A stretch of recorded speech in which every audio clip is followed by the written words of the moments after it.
যে আজহারি না মাঝারি, এই কথা কোন টাকা কে রে? আজহারি তো আন্দোলনের কোনো কথাই কয় না, কিছুই কয় না।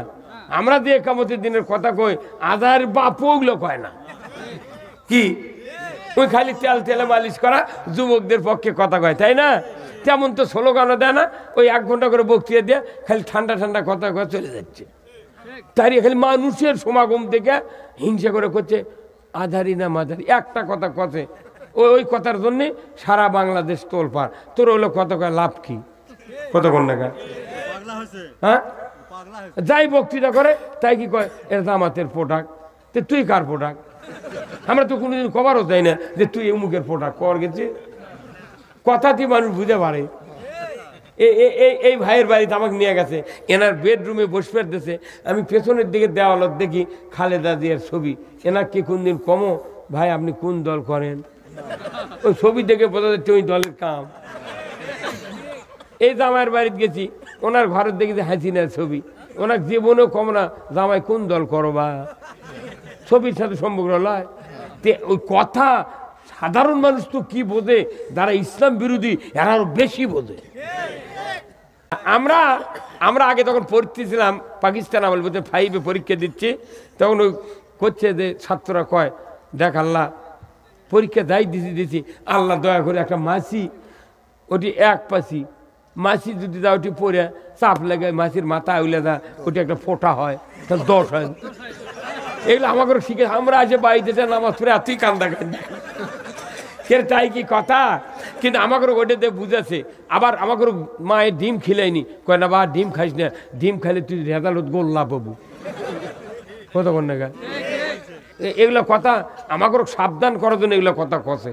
কিন্তু আপনি বুঝতেছেন না, আজকে জাতির বুঝতে হবে কোরআন, কোরআনের বিকল্প কোনো বোঝার পথ আর নাই। কিনার ঘুতে তোর চলের দাঁত খুলে দিবি না। আমাকে বিয়ে করে নিবি, জানাজা করে নিবি, কালমা করছি, ইমামতি, তারাবি, এই যে আজকে শবে বরাতের দিন কত দোয়া করে নিচ্ছে, সব কিছু করে নিবি। কিন্তু ইসলামের কথা কলি, ইসলাম বিজয়ের কথা কলি কয়েক জুম্মার থেকে তারা ওই দিকে আমার ওই এলাকাত কছি যতই তুই লাফা, জানাজা করার কেউ নাই। আমাকে যদি জানাজার দেরে দিস খালি আল্লাহ আকবার কে মুখ লড়ামো, একটা দোয়া কম না, ফাটা বাটা বের করে ফাটা। আমাকে সব করে নেয়, কিন্তু আল্লাহর পক্ষে যখন কথা বলি আমাদের সাথে দুশ্মনী করে। এই মসজিদে যে খুতবা আছে, আজকে কি বার গেছে? কি শুক্রবার। আজকে যত ইমাম সাহেব খুতবা পড়েছেন, সোনার টুকরা ইমাম সাহেবের কত দাম। একটা মসজিদের ইমাম টিউনের উপর দাম বেশি। এই মসজিদের ইমাম এনারা খুতবা পড়ে প্রতিদিন, এত এত জটিল রাজনীতির বক্তৃতা মসজিদে আরবিতে ওনারা তেলাওয়াত করেন। কিন্তু দেখা যায় ওনারা অর্থ ঠিক মতো মুক্তাদি বুঝে না দেওয়ার কারণে সব মুক্তাদি মোতাল্লি সহ কয় আমাদের এই মসজিদের ইমাম খুব তাকওয়াধারী আল্লাহওয়ালা। আর আমরা যখন ওদেরই আবার বাংলা কয় তখন আমাকে কয় এরা রাজাকার জঙ্গি। সেই রকম আমি তো 47 বছর ইমামতি করি, থেকে থেকে মনে মনে হয় যে আজ মুসল্লি করুক, বাপ দাদাকে আরবিতে গাইলে ঠেলাম। যদি আরবিতে গাইলে বুঝছেন, পরে বারান্দাত গেলে ওরাই আবার সালাম আলকিতে মুসাফা করে হুজুর দোয়া করবেন, হুজুর কে তোর বাবুক গাইলে নোজা বুঝে না তো মানে। কি সুন্দর ব্যবস্থা, কি সুন্দর ব্যবস্থা। আহা, খালি একটা নেতা ভালো হলেই পুরো জাতি ভালো। মনে করেন একটা মসজিদে 400 জন মুক্তাদি থাকে, ইমাম তো 10 বছরের নামাজ পড়ছে ধরেন আপনাদের মসজিদে। হুট করে যে আজকের শুক্রবার যে নামাজ পড়লো, আগামী শুক্রবার আসতে যদি নামাজ আশা রাখবে, ওই হুজুরের দাড়ি কামে শার্ট প্যান্ট পরে ওই মসজিদ আছে, যাই জীবনেও নামাজ পড়েনি, তাইও যদি সেই দিন মসজিদ যায়, উই কবি আমি ইতি নামাজই পড়বো না। কে এই তুই পড়বো না কে? তুই তো আজকে নতুন একটু কোথায় না, আমি ইমাম দেখো তো ভালো, আজ দেখি ওই ইমামই কেমন দাড়ি কামাচ্ছে, শার্ট প্যান্ট পরে আছে, আমি নামাজই পড়বো না, একদিন আমি নামাজ পড়িনি তাই ভালো এখন। তাহলে 300-400 জন মানুষের ইমাম যদি 10 বছর পর খালি দাড়ি কামায়, তাইতে আপনার মেলা মানুষ জুম্মাতে বার করে দিবি। এই তুই বাড়া 300 জন ইমামের যদি একটা দোষের জন্য এই কাম হয়, আর একটা সিটও একটা এমপি কমপক্ষে 5 লাখ মানুষের ইমাম। কয় লাখ? 5 লাখ মানুষের ইমাম। এই ইমাম যদি ইসলামের বিরোধিতা করে, ইসলামী যদি কায়েমের চেষ্টা না করে, তাহলে এই ইমামের কেউ কি ভুল ধরা? উই আর বাড়িতে গেলে দৌড়ে তা সিয়ার লিয়ে বার হতে উল্টা পরে উই তাও সিয়ার সারে না, কয় গরিবের বাড়িতে হাতির পাও। বাংলাদেশের রাজনীতি চলছে কি জানেন? গরিব মানুষ ওই এমপির ক্যানভাস করিচ্ছে, করতে করতে প্যান্ট ছিঁড়িছে, জামা ছিঁড়িছে, শার্টের হাত ছিঁড়িছে, স্লোগান দিতে দিতে গাও ঘামে গেছে, লিল্লাহি তাকবীর, অমুক নেতার চরিত্র ফুলের মতো পবিত্র, নামাজ পড়ে না, একক তো, গাঁজা খায় ছয়ক্ত, এগুলা স্লোগান দিতে দিতে আর বগল ছিঁড়িছে, প্যান্ট ছিঁড়িছে, পায়জামা ছিঁড়িছে। পরের দিন সকালে দেখে তো উই পাস করছে, ওই নেতায় পাস করছে। সকালবেলা তা করে সালাম আলাইকুম চাচা ভালো আছেন? কইছে কে বাড়ি কিনছি কথা কানে গা। আর যে ধনী মানুষ ভোটও দেয়নি, আর 500 ভোট মানুষ দিবার মানা করছে, এই নেতাটা ওরই বাড়িতে দই খাচ্ছে পরের দিনে। আর যাই লুঙ্গি ছিল, জামা ফাটালো, অক্ষতে তোর বাড়ি কিনছি। এগুলা রাজনীতি মানুষ বুঝতে পারছে। এইবার সিদ্ধা হবি, সিদ্ধা কথা কয় না। খালি ইসলাম বিজয় না থাকার কারণে ইমানদারের মাথা শিখে ইন্দুর বিড়াল লাগতেছে। কি অপরাধ আমাদের? যারা আল্লাহর দ্বীনের পক্ষে কাজ করছেন, আল্লাহ আপনাদেরকে জান্নাত দিয়ে দেবে, এটা আল্লাহর ওয়াদা। আল্লাহর বিধান সমূহ পূর্ণরূপে কায়েমকারী হয়ে যাও, ন্যায়ের সহিত সাক্ষ্য প্রদানকারী হও। কোনো বিশেষ সম্প্রদায়ের শত্রুতা যেন তোমাদেরকে ন্যায় কায়েমত থেকে বেরোতো না রাখে। তোমরা ন্যায় বিচার করো, হুয়া আকরাবুল তাকওয়া, এটা খোদাভীতির অধিকতর নিকটবর্তী। খোদাভীতির কে আল্লাহকে বেশি ভয় করে? ওই ব্যক্তি আল্লাহকে বেশি ভয় করে যে আল্লাহর পথে, আল্লাহর দ্বীন কায়েমের জন্য সংগ্রাম করে। এই ব্যক্তি ছাড়া আল্লাহর কাছে ভালোবাসার বান্দা কেউ নাই। কার কথা? এই কথাগুলো কোরআনের কথা না, আমার বাপ দাদার কথা, কোরআনের কথা।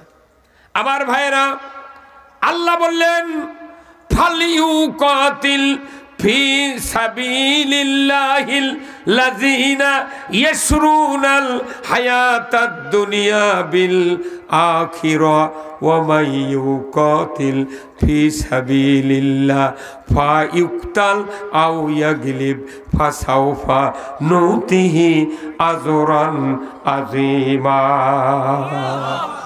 সূরা নিসার ৭৪ নম্বর আয়াত। আমার আল্লাহ বলেছেন, ও দুনিয়ার মানুষেরা, ফালিউকাতিল ফি সাবিলিল্লাহ, আল্লাহর পথে সংগ্রাম করার জন্য তারাই যোগ্য লোক যারা আখিরাতের জীবনের বিনিময়ে দুনিয়ার সুখ সুবিধা, আরাম আয়েশ, মান ইজ্জত এইগুলি বিক্রি করে দেয়। আমার আল্লাহ বলেছেন এরাই দ্বীনের জন্য সংগ্রাম করার যোগ্য। মীর কাসেম আলী ভাই ফাঁসির আগের দিনে পরিবারের সব দেখ পেরাচ্ছে, ছোট একটা বেলুন নিয়ে ওই নাতিনকে ফুলে দিচ্ছে। আর উনি একটা বক্তব্য দিয়েছেন, শুনে দেখবেন, সার্চ দিয়ে দেখবেন। উনি বলেছেন যে শয়তানের চক্রান্ত কোনোদিন বিজয় হতে পারবে না। ইন্না কায়দার শাইতানে কানা দইফা, যে শয়তানের চক্রান্ত দুনিয়ার থেকে ফেল হয়ে যাবে। আর জাহাকাল হক ওয়া জাহাকাল বাতিল, ইন্নাল বাতিলা কানা জাহুকা। আল্লাহু আকবার। কি সহজ! ফাঁসির একদিন আগে মুস্কি হাসি, তাদের টেনশন নাই। আব্দুল কাদের মোল্লা, তাকে প্রথম ফাঁসি দেওয়া হয়েছে। 3 ঘন্টা সময় আছে ফাঁসির, আর 3 ঘন্টা জেলের জল্লাদ বলে গেছে, স্যার আপনার 3 ঘন্টা পর ফাঁসি। তখন বলছে তাহলে আমি গোসল করে 2 ঘন্টা ঘুম পেরেলি। আরে ফাঁসিরে 3 ঘন্টা পর কোথায় 2 ঘন্টা ঘুম পারি। সত্যি ওই জল্লাদ এসে দেখে লাখ ডেকে ঘুম পাড়িচ্ছে না। আল্লাহর উপর কত আমরা শুনেছি মক্কা মদিনায় সাহাবীদের অত্যাচার নির্যাতন। আর হুযায়ফা রাদিয়াল্লাহু তাআলা আনহু উনি ফাঁসির মঞ্চে গেছেন, হাসতে হাসতে ওই কাফের সরকার বলেছে, হ্যাঁ হুযায়ফা এখনো সময় আছে, তুমি মুহাম্মাদের দ্বীন পরিত্যাগ করো। কয় না আমি করব না, আমি যা বুঝেছি এই বুঝ তোমার নাই। শেষে বলেছে তোমার এই মঞ্চে, এই ফাঁসির মঞ্চে তুমি না হয়ে যদি রসুলকে দেওয়া হয়, মুহাম্মদকে দেওয়া হয়, তোমার মন কি খুশি হবে? এই কথা যখন বলছে তখন হুযায়ফা বলেছে, আরে কাফের, আমার এক ফোঁটা রক্ত থাকা পর্যন্ত রসুলকে এই ফাঁসির মঞ্চে তুমি আনতে পারবে না। যদি আনো শিকল দিয়ে বেঁধে রাখলো, আমি শিকল ছিঁড়ে মুহাম্মদকে ফাঁসির মঞ্চ থেকে উদ্ধার করব।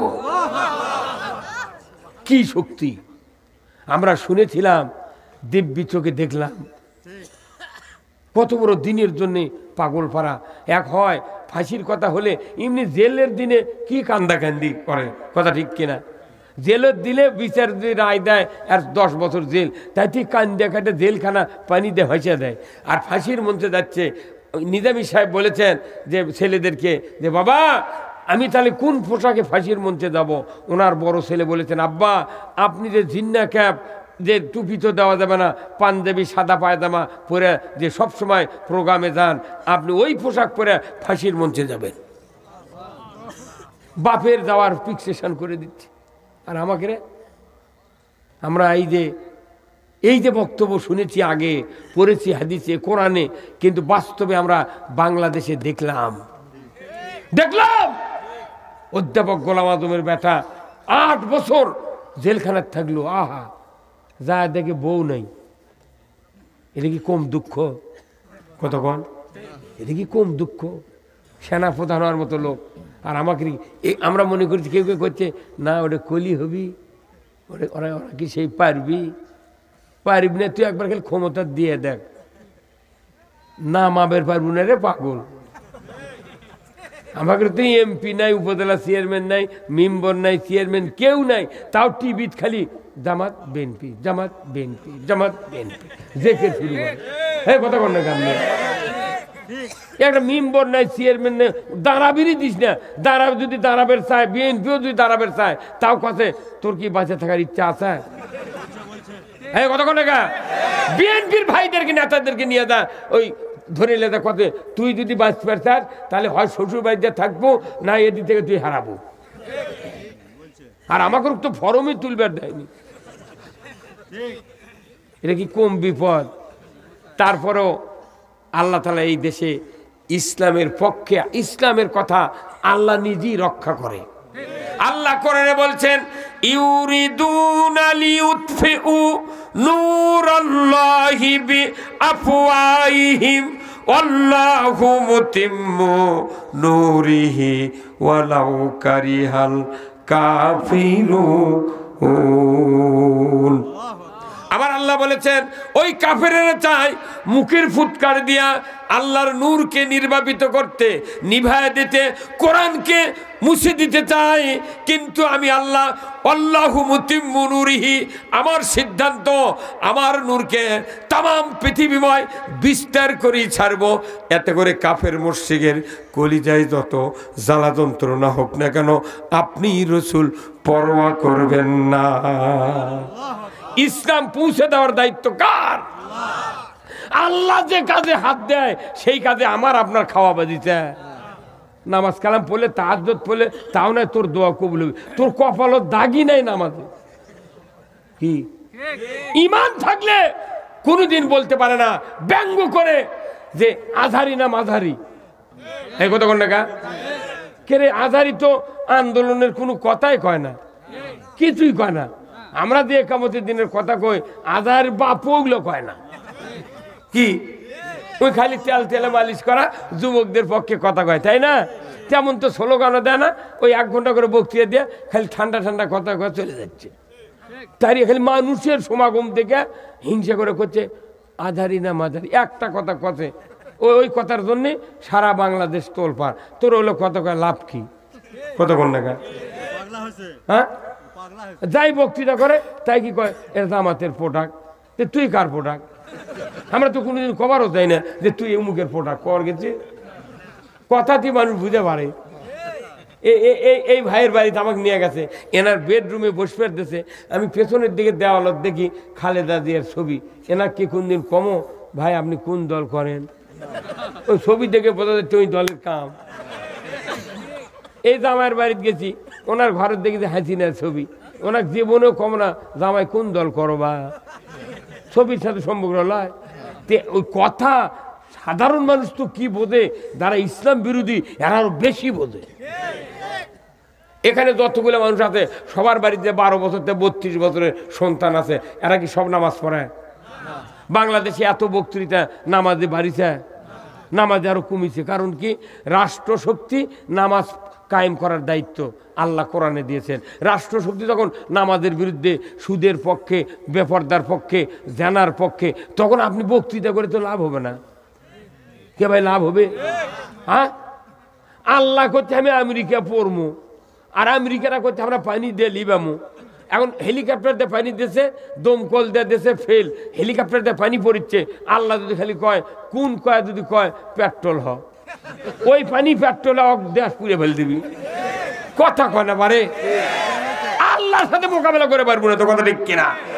আল্লাহ যে আল্লাহ বদরের যুদ্ধে আবু জেহেল কুপাঘাত করছে, মিশরে ফেরাউনও কুপাঘাত করছে, নমরুদক জুতো দিয়ে মারিছে, যে আল্লাহ লূত আলাইহিস সালামের জামানার লোক আগুনের বর্ষণ দিয়ে তাকে শেষ করে দিয়েছে, সামুদ জাতিকে পাথরের বর্ষণ দিয়ে শেষ করেছে। কথা বল না, যে জাতি নূহ আলাইহিস সালামের দুশমনদেরকে পায়খানা খিলেছে,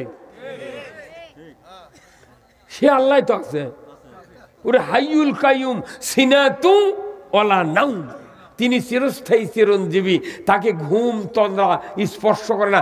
আল্লাহ যে ওটাই, যে আল্লাহ নমরুদক খাসে, ফেরাউনক খাসে, আবু জেহেলক খাসে, যে আল্লাহ বক্তে নসরক খাসে, সে আল্লাহ যে এই আল্লাহ। আমাকে টেনশন কে? আপনার দায়িত্ব খালি আল্লাহর পক্ষে থাকা। আল্লাহ যদি দেখে 50% লোক আমার পক্ষে এসে গেছে, খালি আর 50% খালি কোন কবি খালি মরমর করে। আপনি মারবেন ছেলে একটা, আর আল্লাহ মারবি 10টা। হ্যাঁ কথা কর। আমরা আগে যখন পড়তেছিলাম পাকিস্তান আমল, বলতে 5-এ পরীক্ষা দিচ্ছি, তখন ওই করছে যে ছাত্ররা কয় দেখ আল্লাহ পরীক্ষা যাই দিছি আল্লাহ দয়া করে একটা মাছি, ওটি এক পাশি মাছি যদি যা ওটি পরে চাপ লাগে, মাছির মাথা উলে যা ওটি একটা ফোঁটা হয়, তাহলে 10 হয়। এগুলো আমাকে শিখে আমরা আসে বাড়িতে নামাজ পড়ে এতই কান্দা কান্দি, তাই কি কথা? কিন্তু আমাকে ওটা দিয়ে বুঝেছে। আবার আমাকে মায়ের ডিম খিলাইনি, কয় না বা ডিম খাইস না, ডিম খাইলে তুই রেজাল্ট গোল্লা পাবো। কত কর না, এগুলো কথা আমাকে সাবধান করার জন্য এগুলো কথা কষে। কিন্তু আপনি বুঝতেছেন না, আজকে জাতির বুঝতে হবে কোরআন, কোরআনের বিকল্প কোনো বোঝার পথ আর নাই। আল্লাহ কোরআনে বলছেন সূরা তোহার 124 নম্বর আয়াত, ওমান আরাদা আন যিকরি ফাইন্না লাহু মাইশাতান দনকা ওয়া নাহশুরুহু ইয়াউমাল কিয়ামাতি আমা। আমার আল্লাহ বলেছেন, ও পৃথিবীর মানুষ, আমার আল্লাহর নসিহত, বক্তৃতা, ওয়াজ, যদি এইগুলি নসিহত শোনার পরে তুমি মুখটা যদি ফিরে নাও, অ্যাবাউট টার্ন হও, বিপরীতমুখী চলো, কোরআন শোনার পর কোরআনের পথে চললে না, ইসলামের কথা শোনার পর ইসলামের পথে চললে না, আমি আল্লাহ বলে দিচ্ছি দুনিয়ার জীবিকা তোমাদের জন্য সংকীর্ণ করে দেওয়া হবে। দুনিয়ার জীবিকা সংকীর্ণ করে দেওয়ার মালিক কে? আল্লাহ।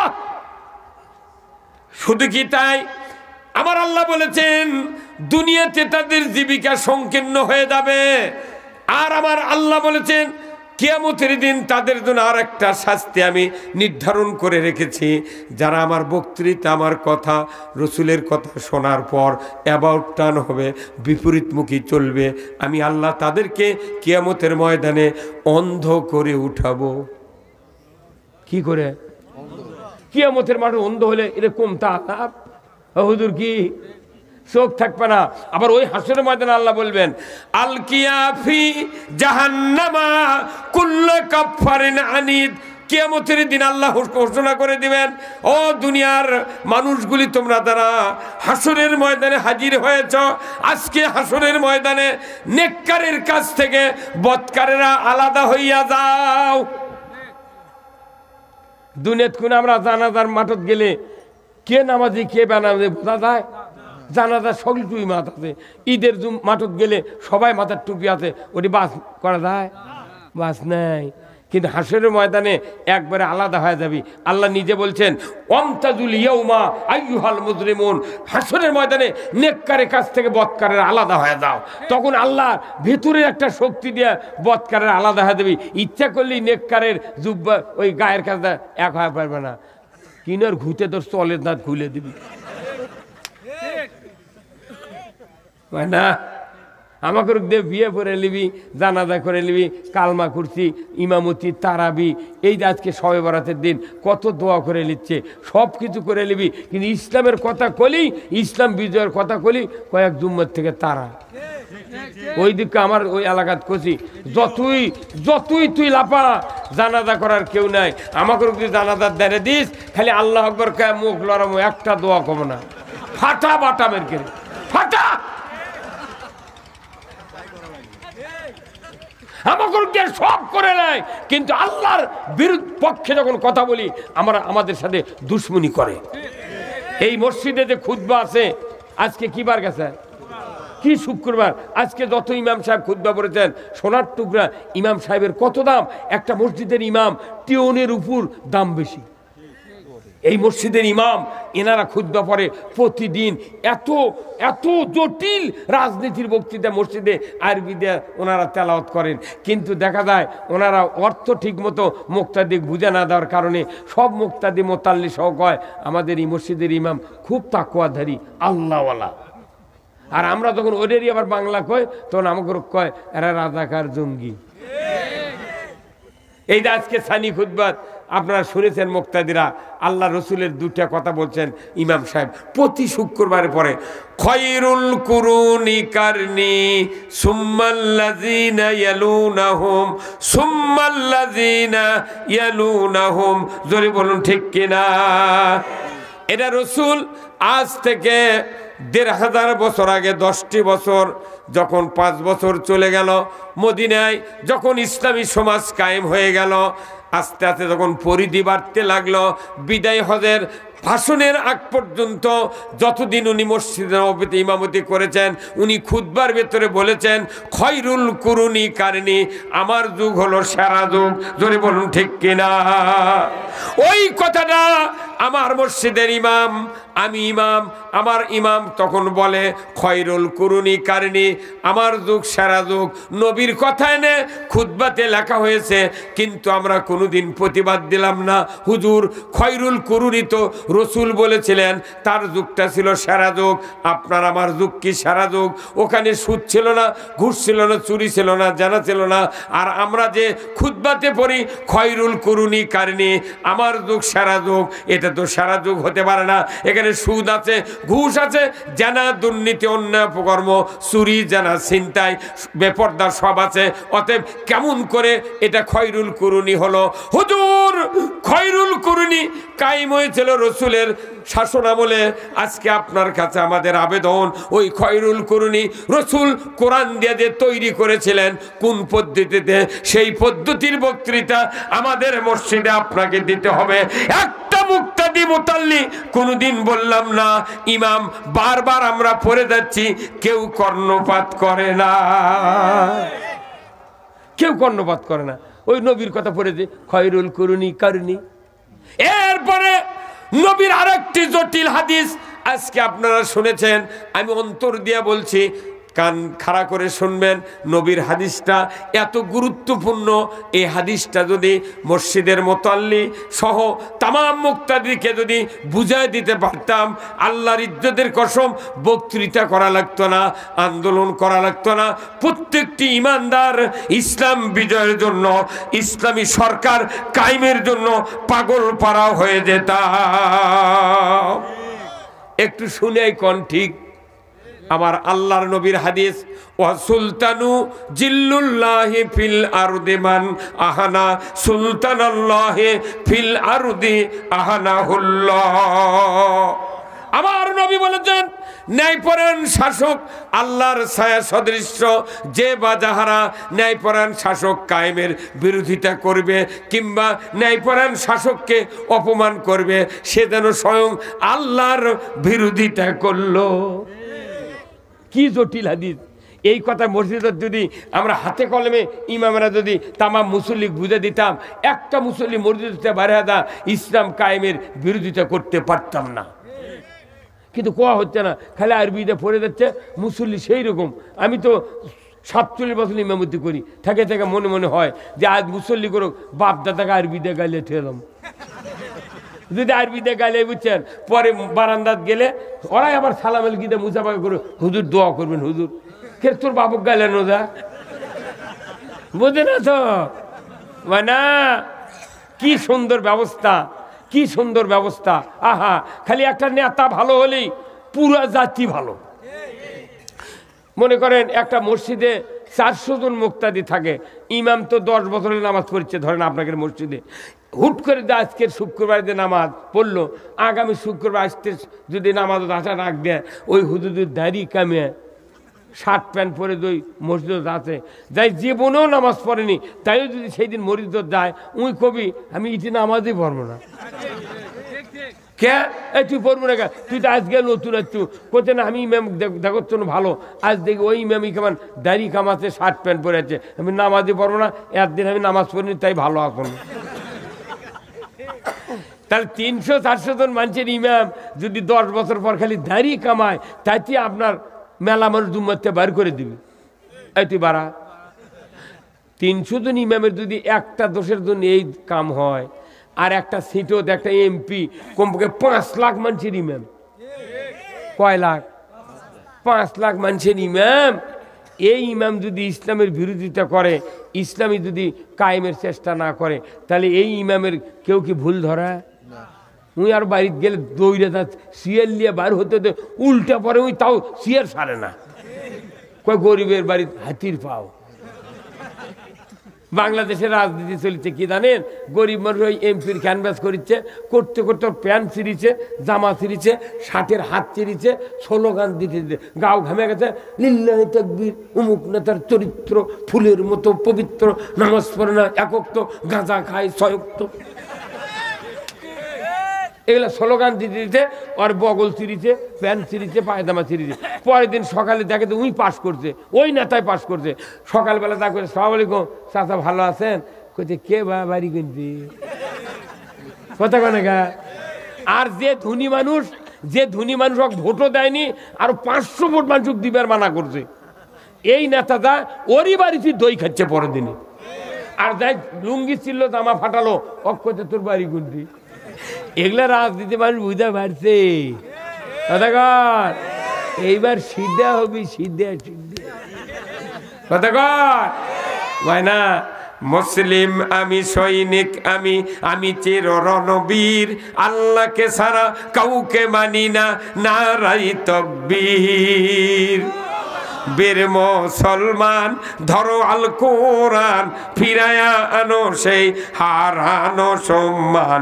বীর মুসলমান নারাই তাকবীর, আল্লাহু আকবার, তোলো ধ্বনি ধরায়া রাখবার।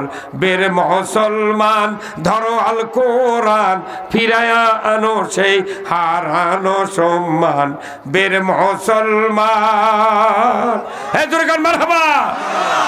যে আওয়াজ শুনে ওরে মুসলমান, ভয় কাঁপিত কাফের বেঈমান। যদি কোন মারহাবা দাউরে সে হুঙ্কার, কররে তোলপার, পাপী দুনিয়া ভেঙ্গে কররে চুরমার। বীর মুসলমান ধরো আল কোরআন, ফিরায়া আনো সেই হারানো সম্মান। বীর মুসলমান বীরের জাত, খালি ইসলাম বিজয় না থাকার কারণে ইমানদারের মাথাত শিখে ইন্দুর বীরের লাগতেছে। কি অপরাধ আমাদের! যারা আল্লাহর দ্বীনের পক্ষে কাজ করছেন আল্লাহ আপনাদেরকে জান্নাত দিয়ে দেবে, এটা আল্লাহর ওয়াদা। আল্লাহ কোরআনে বলছেন সূরা তাওবায়, আল্লাযীনা আমানু ওয়া হাজারু ওয়া জাহাদু ফি সাবিলিল্লাহ বিআমওয়ালিহিম ওয়া আনফুসিহিম আযামু দারাজাতান ইনদাল্লাহ। আমার আল্লাহ বলেছেন যারা ঈমান এনেছে, হিজরত করলো এবং জিহাদ করলো মাল দ্বারা জান দ্বারা, আমার আল্লাহ বলেছেন এদের মর্যাদা আমি আল্লাহ আমার কাছে সবচেয়ে বেশি, তাদের মর্যাদা আল্লাহর কাছে বেশি। ও আমার জয়পুরহাটের ভাইয়েরা, হিজমির মোড়ের ভাইয়েরা, কোরআনের পক্ষে যারা কাজ করবে এরা জান্নাতে যাবে, কোরআনের বিপক্ষে যারা যাবে কশিন কালেও জান্নাতে যেতে পারবে না। আমার রসুল বলেছেন কুল্লু উম্মতি ইয়াদখুলুনাল জান্নাতি ইল্লা মান আবা, কিলা ইয়া রাসূলুল্লাহ ইল্লা মান আবা ইলা আখিরিল হাদিস। আমার রাসূল বললেন ও দুনিয়ার উম্মতেরা তোমরা শোনো, কিয়ামতের দিন সমস্ত উম্মত আমার জান্নাতে যাবে, ইল্লা মান আবা, যারা আবা হবে তারা বেহেশতে যাবে না, বেহেশতের সুগন্ধ তাদের নাকের ডগায় পৌঁছানো হবে না। সাহাবারা বললেন হুজুর তাহলে আবা যারা জান্নাতে যাবে না, কি করলে আবার দলে থাকবে তারা? আমার রাসূল বললেন যারা আমি নবী আমার মতো দিনদারি দুনিয়াদারি, আমার মতো বিবি বাচ্চা পালন, আমার মতো ব্যবসা বাণিজ্য, আমার মতো দিনদারি দুনিয়াদারি, আমার মতো সংসার পালন, আমার মতো পারিবারিক নীতি, অর্থনীতি, সমাজনীতি, রাজনীতি, দুনিয়ার সকল ব্যবস্থা আমার মতো করলো, এরা হলো আমার সাথে জান্নাতে থাকবে। আর যারা আমার মতো করলো না এরা বেহেশতে যেতে পারবে না, এরা জান্নাতের সুঘ্রাণ আল্লাহ তাআলা নাকের ডগার কাছে দিবে না। আমার রাসূল বলেছেন মান হাব্বা সুন্নতি ফাকাদ আহাব্বানি।